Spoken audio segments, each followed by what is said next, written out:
today, not too far away from that, sexual harassment. We've seen members of parliament, some painted in bad light with allegations of rape, sexual harassment in and of itself. And several articles have been written about that. It's a discussion we want to have this morning. And joining me in studio to talk more about this is Richard Onyonka. On my immediate left, he's a member of parliament, Kitutu Churches South. With us in the middle, Irene Kendi, Chair, Kenya University of Female Student Leaders Association. And Ken Oko, who's tells me to say sociologist, not sociologist, at the University of Nairobi. Thank you for joining us, gentleman, lady. I'll begin with you, Bono MP, and let's start with the story that came to light. We saw screenshots of a WhatsApp group which you belong to, yes, of the Defense Committee in the National Assembly. There was a trip to Japan where the president was, and a few members were there. You were not, but of course came to hear of the allegations that were made by Joyce Slay, Taita Taveta woman representative, against one of the members. Talk to us about, first, did you comment on those posts? What were your thoughts on all of this as a member of that committee? Well, I think first I'd like to say that, yeah, I belong to the Committee on Defense and Foreign Relations, and the team had actually joined the president to travel to Japan when he went there 2 weeks ago.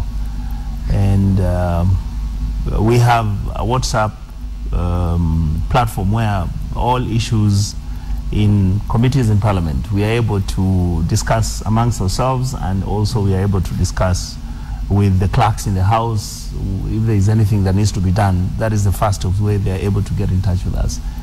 On this occasion, basically what happened is that I think, like you read in the papers, a story came out that members were disagreeing when they were in Japan, and there was intervention by the chairman of the committee, other members who were saying, please make sure that you do not get this out of hand.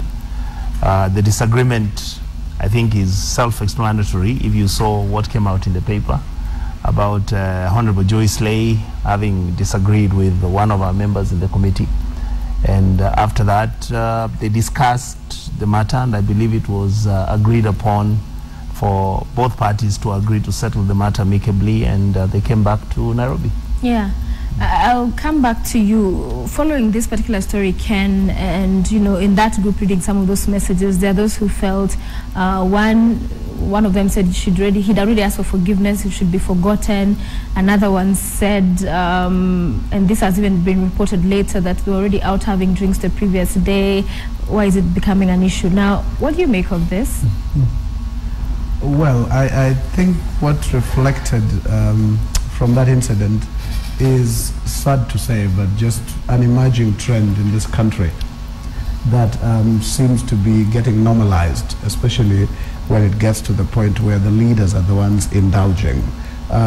Once you see it, long ago that would probably, create some sparks of shock.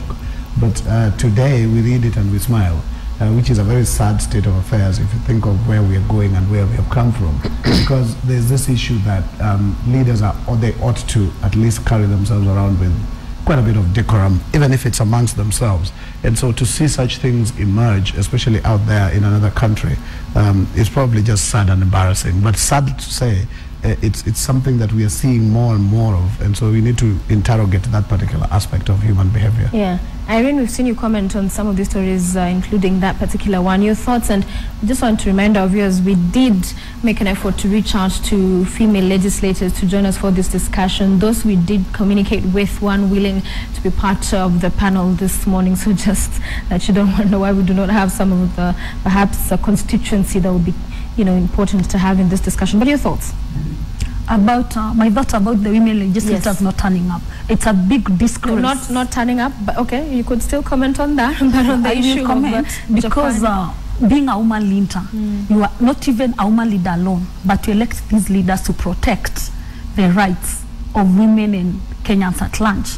Are women not turning up for this panel today? It's a big disgrace to the women fraternity of this nation, and we elected them because we believe in them. We are the leaders of today and tomorrow. As a young woman, I look upon these women legislators who are supposed to be our role models. They have not come out publicly to fight these vices.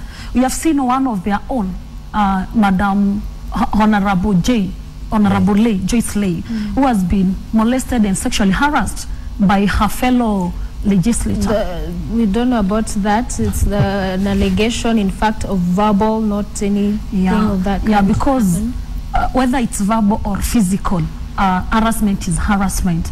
I expected these women legislators to fight for the one of their own, to come out publicly and protect the interests of the women.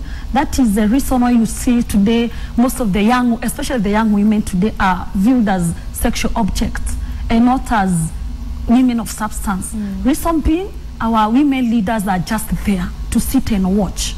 As Irene Kendi, as Mamaya, as I'm popularly known, I said I will not sit and watch because Sophia change begins with me and you, and we'll fight this vice to the end, whether with the women legislators or not. As women, as the victims, they need to be on the front line of on this. the forefront. Onyonka, bring us up to speed first with what has happened since, because we saw the chairs intervening, saying, come back home, let this matter be settled. As a committee, what has since happened? Do you know if a complaint has been filed by Joyce Lay? I believe the committee has already met, and essentially the debate and discussion that took place was that the matter should be handled internally. Joyce Lay, I think, has made her position publicly known. And there were certain basic complications as to how you would handle the matter. One, the issue happened out of the Kenyan legal jurisdiction. Number two, I think even before the team came back, there is a message that came back with the team that the two parties that were actually in this issue had agreed to amicably settle the matter. I am not sure whether that is what happened. All I can say is that at the committee level, I think it was discussed and agreed upon that committee members must begin to behave reasonably or respectfully, and we must handle our female colleagues with the respect they deserve. But the comment I wanted to make really for me is that this matter is not per se a parliamentary matter. I think this is a matter which is societal, and I'm sure Ken Ouko will agree with us that the Kenyan society, I mean, look at how many adult parents are violating juveniles in terms of both even their own children. Even their own children. Does that mean that members of parliament should actually go ahead and do it? No. All I'm saying is that I think it's a larger, these are just symptoms of what the Kenyan society has become. And I think it's a matter that we must be able to handle, and many of us as legislators are saying, even the debate that took place yesterday, we're actually saying that we need to set up our standards to be a bit higher. We need to be in a position whereby we should be beyond reproach, that we need, this matters, these issues, a member of parliament should never be seen to be part and parcel of something that is going to destabilize or to besmirch the character of the house. And I think for us to remain honorable, then we have to behave honorably. Yes. So let's talk about what ails society, because from this incident and the other of the lady who's alleging to have been raped by a member of parliament, Ken, you must have had and just read some of those, sentiments by people weighing into the discussion. That one, when a lady decides to go to an office at night at a certain time, then she should expect certain things to happen. When you've been drinking with this legislator out the previous night and the next day, then you're behaving like we don't have this understanding. What is wrong with this? So there's a lot of, guns trained at the ladies and the women, that they had more responsibility to ensure these actions they're alleging did not take place. Do you agree with that kind of thinking? Let me take the unpopular view that sometimes we blame women wrongfully, and that even though we may have a problem with that particular nature or manner of behavior, that women ought to take the initiative. The only part, and I totally agree with her, is that by now you'd have expected to see outrage, from the part of the women, especially in parliament, leave alone elsewhere. The activist nature of Kenyan society is such that people should have by now, been picketing about this. But it has not happened, so that leaves a lot of questions to be answered. And I think the Kenyan community, as a people, we forgive too easily. There are a lot of things that happen and we kind of just read it and forget it as soon as it's happened, which is not very nice. And in fact, I'd like Mheshimiwa to tell us what does Parliament do in such cases? Because under normal circumstances, if you did that like in a school or at the office, we would suspend you for a while, then wait to see if what is being alleged is true or false. But you know, this guy comes back and Parliament resumes and nobody's talking about it. And like he says, the committee will probably hush it and it ends there. So I really don't know how Parliament intends to handle this, because whenever you look at the family, whenever you look at Parliament, you're looking at the larger society. It's a microcosm. So whatever happens in your household is Kenyan. Whatever happens in your Parliament is Kenyan. So if we see these things going down and we are not like tackling them, you know, like we should, then definitely the other problem we have is then we are unable to punish our own, you know, deviants, which then gives you a very huge challenge. How do you deal with it?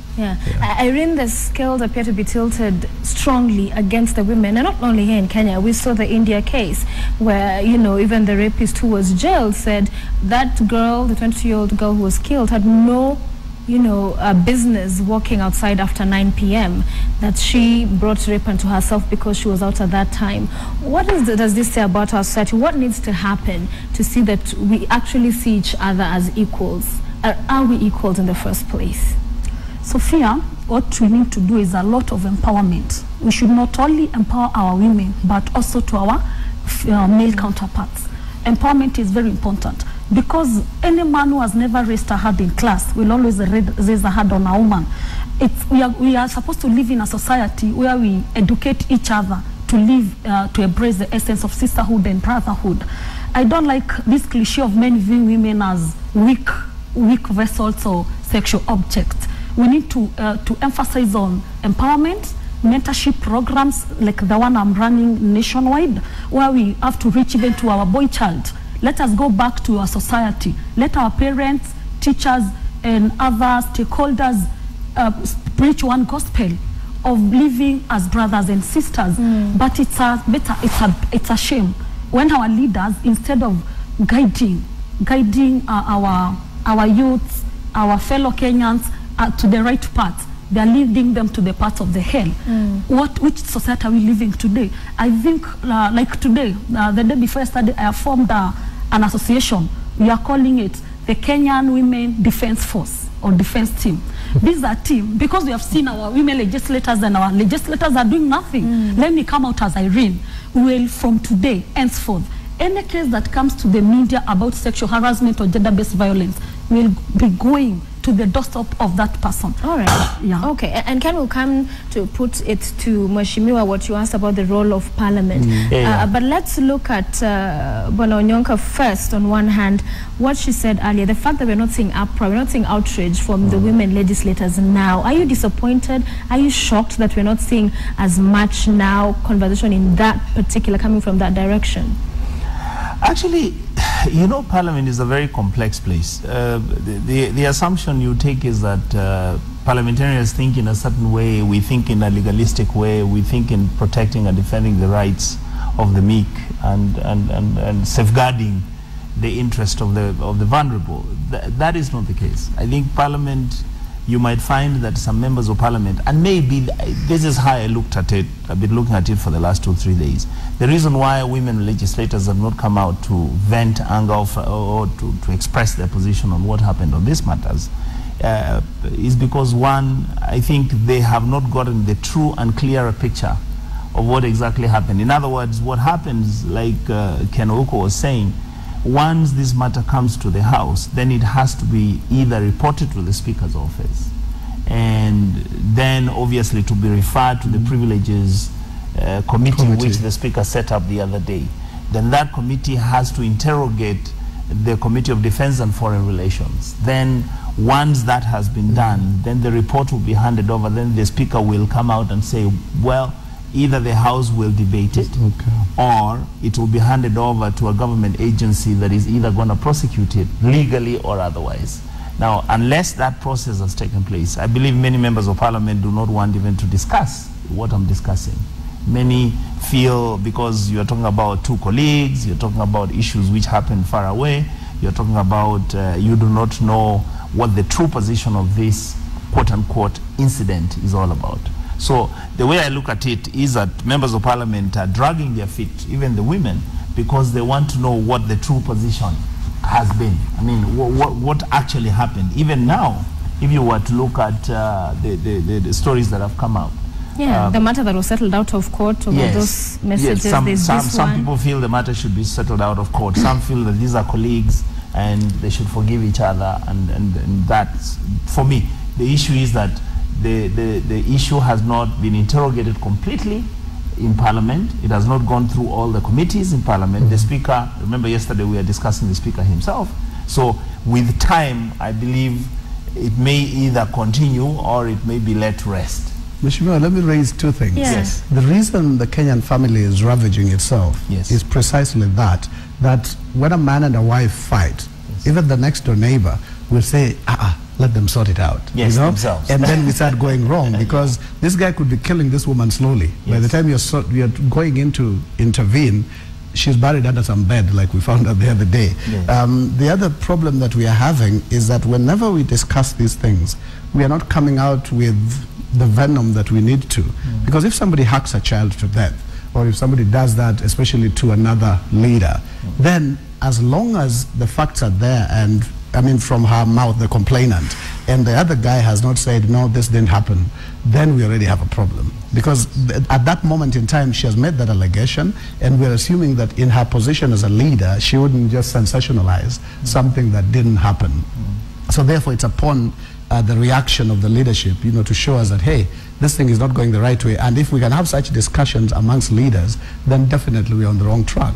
Yeah, so I still maintain the position that as at the time they landed, somebody should have whipped that guy and said, hey, wait here until we sort this matter out. Yeah, because you look at the slapation incident, of course not sexual harassment, but the fact that, again, settled out of court, you would have expected more outrage. This is the woman representative. There's been a lot of disappointment as far as how these issues have been handled. Back to that question, are we equal? How are we supposed to be looking at this? Are women expecting too much from the men? Okay, I will not say women expect too much from the men. And I say again, when it comes to these issues of fear, it's about self-confidence. Women should stand out. Because the moment you rely on these men, at the end of the day, they'll step on your toes. They'll step on you. Look, maybe they brainwashed our women in the Parliament and maybe even threatened them. That's why you can see a lot of silence. But I believe that you cannot cover fire with blanket for long. You cannot cover fire with blanket for long. I urge our men to believe in their women. They have wives, they have daughters, they have sisters. Mheshimiwa, let me ask you a question. If it was your daughter who was in the same shoes as Mheshimiwa Lay, today could have swallowed someone alive. Let's be factual. Let us be rational. He will not talk about the issues. You will not talk about interrogation. Slowly, you will talk about quietly somewhere. About what you could have swallowed someone alive. Why don't you treat your women leaders as your daughter and your wife? If it's your wife, you could have shot someone dead. Believe you me, Mheshimiwa. But let me just urge our men, treat women as your daughters, as your wives, as your sisters. Look at another woman as our own. We women, let us look as you men make a as very our good point. own. Are we forgetting that our mothers, sisters, daughters? Actually, I was just going to answer her that my reaction would basically have been, whatever the circumstances, would have to be within the law. And it would be unfair for me to juxtapose and take that position and make a reasonable judgment, given the fact that Joyce Lay is a member of Parliament who, we know as a colleague. We understand the issues that have come up. As I've said, I believe in due process. I believe that, first of all, it is Joyce Lay who has come up and made the comments. Just like the other case, where the MP has been accused. I believe the lady is justified. You can see that the family, the madam and the husband have decided to proceed with due process and go to court. Go to the CID, and the processes are taking place. I don't know whether that couple later might decide to say, look, we have decided we are going to settle out of court. Just the same way that I do not know whether Joyce Lay would want to settle anything or would want to discuss this matter away from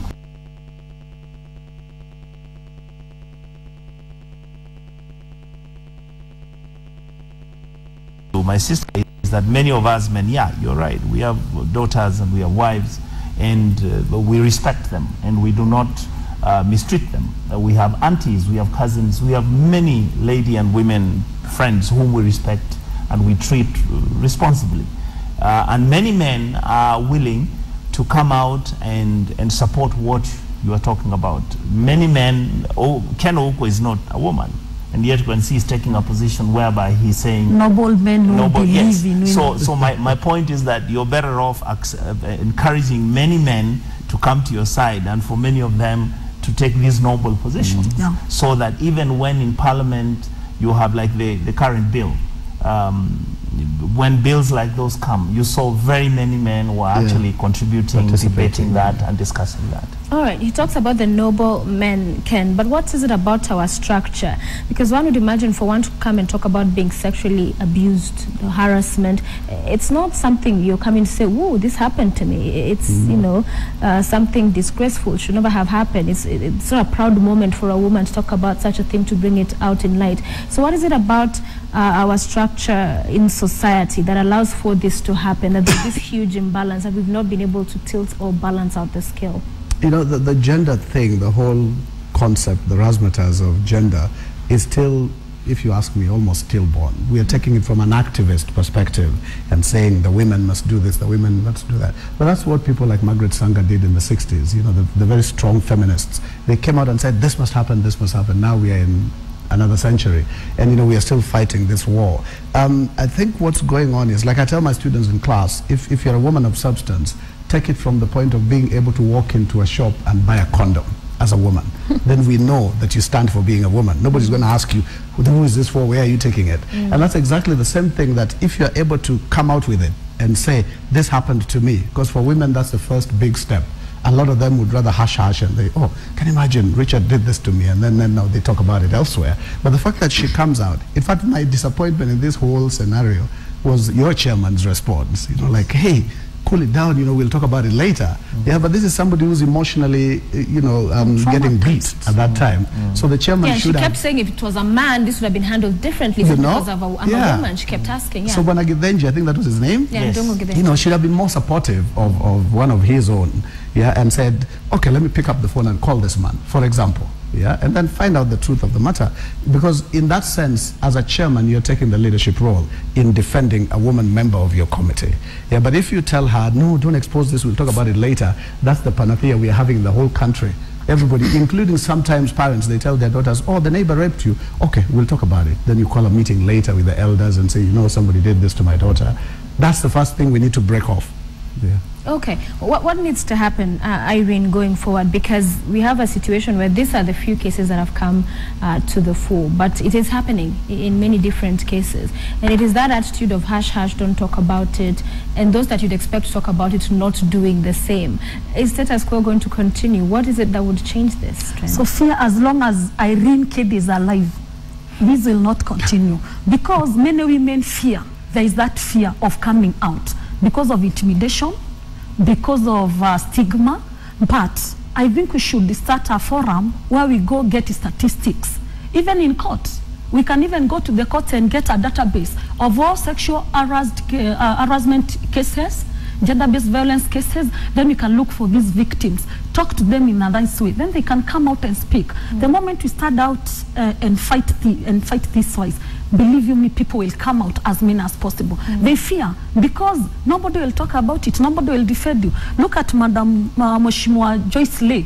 She came out, but fellow legislators kept pumping her down. Shut up. Let us solve this issue amicably. Right now she's traumatized, I know. But you know, the moment like us, student leaders who have come out to fight this vice, they will not speak out. They'll speak out. For me, I'll just urge the human rights activists, the non-government organizations, even our president is the chief campaign of he or she campaigns. If he comes out and speaks sternly as he's doing for the corruption thing, I'm telling you, people will come out. And even these culprits will run away, Sophia. And I think it's all it all begins with change. Everything begins with change, and for change to happen, a two and will make change happen. Sophia, if today you become a victim and call me, Irene, hey, this happened, I'm traumatized, what can I do about it? Then suppose I'm courageous enough as I am, I'll come out with your story and share it with other women and Kenyans, and even our men, because I know there are men who are bitter about it. There are men who are very noble in this nation. So it's all about joining hands together with human rights activists, with the NGOs, with the religious leaders, and speak with one voice and fight for the victims. Then they will be courageous enough to come out and say, we have people to fight for us. They will shut up, because look, a rapist goes to court, Sophia, is bailed out with only 100,000 shillings, is walking out freely. Unalleged. Unalleged. And I'm sure Mheshimiwa Busiani, wherever he is sleeping comfortably. Mheshimiwa Lei is not sleeping. She's crying throughout. These other victims are crying. What will happen? Corruption. Someone will walk into the corridors of the justice, corrupt her, his way out or her way out. All right. Yeah, the way you see out of this, Mheshimiwa, what is it for you that would work to ensure things get better? Because the worst part of all this is that, as I said, few cases now coming to the spotlight, but there's still very many at home. At the workplace, where some actually are almost held in, in ransom, that you cannot talk about it because, you won't have a salary at the end of the month. Thank you very much. I think, like Madam Kendi is saying, we need to begin to look and view this issue with the seriousness that it deserves. That begins with, of course, like she has said, each individually at a personal level. Number two, as I've said, this issue is not necessarily a the Kenyan Parliament issue. It is a societal issue. The Kenyan public, I mean, as a member of Parliament, I've handled 10, 15, 20, 30 cases of where kids in school have been made pregnant. Kids who are 12 years, who are 9 years, have been made pregnant by people who are more mature than them, whether they are teachers or they are guardians. They are part of the subordinate staff, people who have basically violated the rights of these children. And to be very honest with you, we don't have structures from the grassroots, how you would handle such a matter. I mean, normally, like she has said, rightfully, you find if some violation like this has taken place, then this individual is rushed to the hospital. After that, maybe a chief will arrest somebody or a DO, and that person will be taken to court. After a while, the story fizzles out. So I think I would want to mention to my sister Kendi here that one of the things I would want you to do is start setting up the structures from the grassroots. Then my job as a member of Parliament is to get members of like mind who may want to participate in this process of coming up and enhancing your capacity from the grassroots all the way, because you're going to need funding. You're going to need the Ministry of Social Services to involve itself. You're going to need the Department of Youth. That somebody needs to come up with structures which are set in place to counter this vice, to counter the ability of our women being violated by us men. But at the same time, as I've said, I really want to be very, very clear, because I don't want my colleagues in Parliament to go and lynch me saying I went saying they should be taken to court, all of them. I wanted to say that this matter has already been handled by Joyce Lei and Mr. Honorable Buisane. I believe they are discussing. It was an allegation. I believe they have been discussing this. I believe it will be coming to the Speaker's desk. I believe it will come to the Privileges and Powers Committee in Parliament. If Joyce decides to proceed with the matter, that is really up to her. If she decides to end it there, that is really up to her. My feeling is that I just wanted to say that as members of Parliament, I think the public expectation of our standards is that we have to uplift our standards. We have to maintain a higher level of interrogation. That we must be seen as leadership, and we must be seen as people who are serious, who take our jobs very seriously, and who believe that the Kenyan public is viewing and looking at us with interrogative eyes, so that our performance can be viewed positively. Right now, our performance is being viewed very, very negatively. Yes. For structures to work in as far as culprits being prosecuted, so that it's a deterrent, that if you dare do such a thing, no matter what position you hold in society, you will pay for the same can. Men play a key role, don't they, in helping women on this particular issue of sexual harassment. They cannot sit back and just watch and say, oh yeah, we sympathize with them. They have a key role to play, no? Yeah, the sanctioning system of society is such that that leadership is usually assumed by the men. And even the women who come up and say, we want to do this, we want to do that, you know, a lot of times they will find some man who then has to mentor that whole process, not necessarily being that he's a better example than the women, but that he occupies that position of leadership and that there's that patriarchal nature of our society. Of course, not to forget, and I would like her to remember this, that today in Kenya, men are also just equally victimized, you know, by women for some reason. Yeah, and therefore this whole gender seesaw has to be simultaneously tackled, such that the men who are abused, in fact, it's even harder for them to come out. Yeah, instead of us saying all women are victimized and they can't say this. Men are even worse. When it happens to them, they go hush hush because then your masculinity is kind of threatened. So I think we need to interrogate our own social networking system and just get to understand where we're coming from. In less than a minute, you're parting short. Yeah. To part short, I'll just urge our women and men of this nation, including our leaders, to stand in unity, to speak in one voice. Let us fight all the vices in this nation. Let us speak with one voice when it comes to fighting gender-based violence. Even men are harassed, as he has said. But the moment you speak with one voice, be each other's keeper, be your sisters and your brothers' keeper. Men, remember you have wives, you have sisters, you have mothers. Protect your ladies, protect our women. Together we'll take this nation far. Thank you. All right, and that is Irene Kendi, who's chair of Kenya University of Female Student Leaders, with us this morning. Tells us she's also Mama Yao. Yesterday we had Baba Yao in studio. It's good to see there's a Mama Yao up and coming there. Also with us, Ken Oko, sociologist, University of Nairobi, and Richard Onyonka, Kitutu Chacha, member of Parliament. We thank you, sir, for coming as well, being with us today.